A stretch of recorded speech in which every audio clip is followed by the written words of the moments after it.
Assalamualaikum warahmatullahi wabarakatuh. Halo semuanya, perkenalkan nama saya Dinda Wahyuni, NIM 19005115. Saya dari jurusan Pendidikan Luar Sekolah. Di video kali ini saya mau menjelaskan terkait dengan observasi yang telah saya lakukan pada hari Jumat tanggal 30 Oktober 2020. Saya Dinda Wahyuni, mahasiswi jurusan Pendidikan Luar Sekolah Universitas Negeri Padang, melakukan sebuah pengamatan di lapangan mengenai praktek komunikasi yang terjadi pada pengelolaan program PLS. Saya melakukan pengamatan pada salah satu PKBM yang berada di daerah pesisir selatan, tepatnya pada Jalan Raya Padang Painan, Kapuh, Kecamatan Koto 11, Tarusan. Profil pendiri PKBM Bunga Tanjung. Nama Jasmaini, jenis kelamin perempuan, agama Islam, alamat Jalan Raya Padang Painan, Kapuh Tarusan, jumlah anak 2 orang, riwayat pendidikan, lulusan D1 Manajemen AIM. Setelah lulus, Ibu Jasmaini tidak pernah terfikirkan secara langsung untuk membuka dan mengelola sebuah PKBM.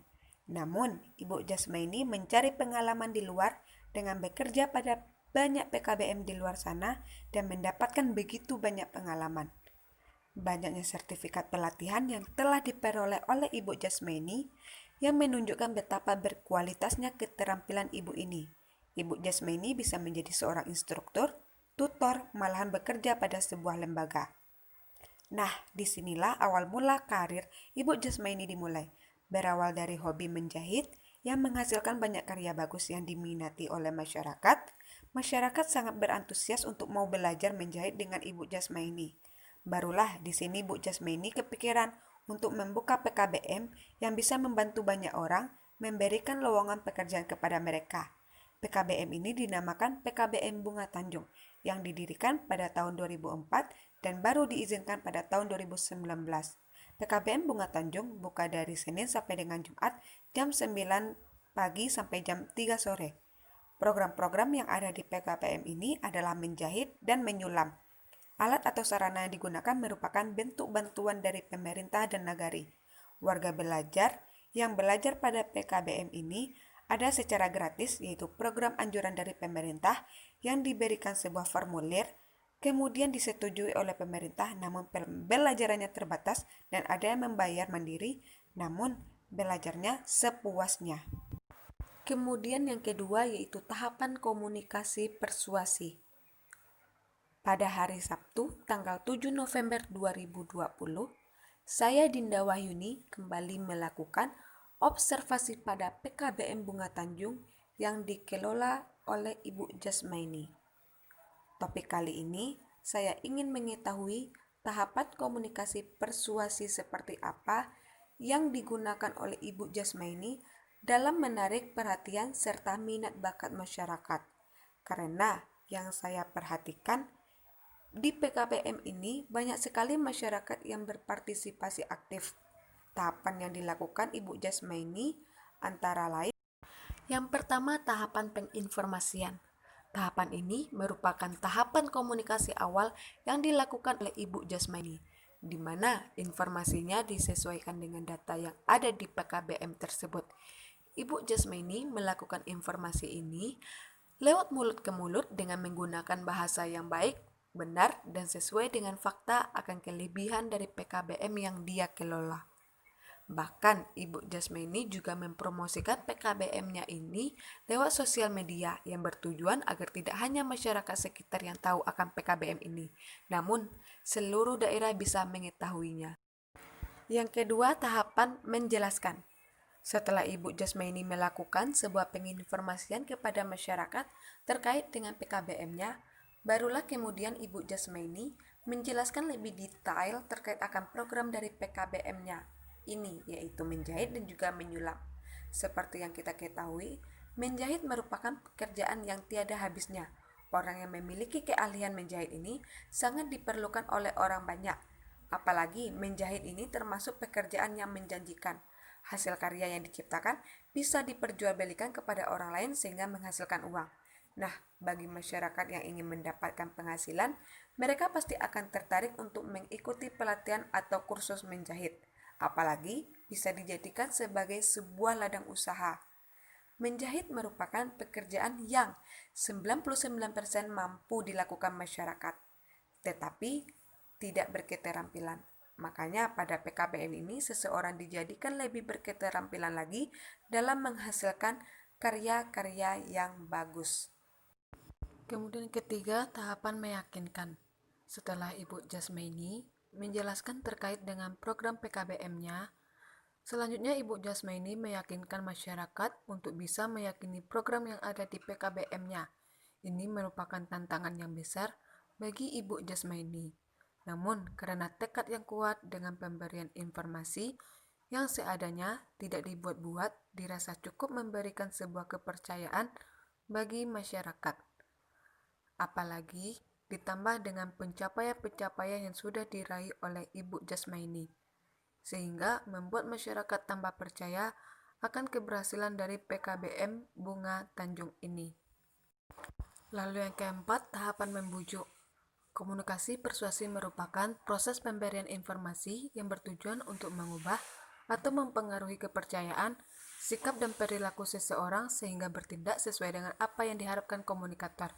Makanya, dari itu Ibu Jasmaini menggunakan tahapan membujuk ini, yang mana membujuk bisa dikatakan sebagai tahapan untuk mempengaruhi masyarakat agar mengikuti arahannya yang bertujuan untuk menghasilkan sebuah manfaat. Contohnya, di dalam pelatihan menjahit, tentu Ibu Jasmaini dan rekan-rekannya yang mengarahkan para peserta bagaimana awal mula menggunakan mesin jahit yang benar, sehingga mereka tidak usah ragu akan tidak diberinya sebuah pengarahan yang baik karena PKBM ini akan mengajari masyarakat sampai bisa. Kemudian tahapan yang terakhir yaitu tahapan persetujuan atau komitmen.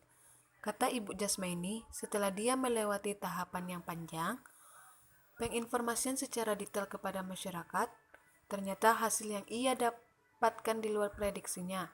Banyak sekali masyarakat yang mau dan setuju dalam mengikuti pelatihan dan juga kursus menjahit di PKBM-nya.